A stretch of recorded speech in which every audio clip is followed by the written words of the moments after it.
In today's video, I'm going to teach you how to exit Steam Family. Whether you joined a family to share games or manage playtime and now want your account independent again. The process is quick. Before we start, a heads up. When you leave, you'll immediately lose access to any shared libraries and family-wide settings. Your own purchases and saves stay with your account. If that sounds right for you, follow along on the desktop Steam client. First, open the Steam client and make sure you are signed into the account you want to remove from the family. Look to the very top left corner of the window for the Steam menu. Click Steam. Then choose Settings. This opens a new window with a list of sections down the left side. If Steam is updating or a download is active, you can still change this setting. It won't interrupt anything. Next, navigate to the Family tab in that Settings window. This section controls family features, including sharing and membership. Here you'll see options related to your current family.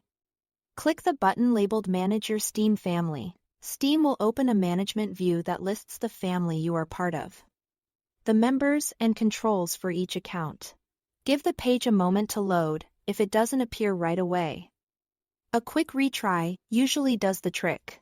In the management view, select your own user profile from the list. This ensures you are editing your membership, not someone else's permissions. After selecting your profile, look for the option to leave family. Click it, and Steam will ask you to confirm. Read the confirmation so you understand that you are leaving the family group and will no longer have access to shared games. When you are ready, confirm the choice. Steam will process the change, and your account will revert to a standalone status. You don't need to restart the client. Your membership update should take effect right away. If you ever change your mind later, you can rejoin a family by having the organizer add you again. No progress from your own games is lost. If the Leave button is missing or grayed out, it usually means family restrictions are in place, and only the organizer can change membership. Also note, leaving doesn't cancel subscriptions or uninstall your games. It simply removes shared access. That's all there is to it. Thanks for watching.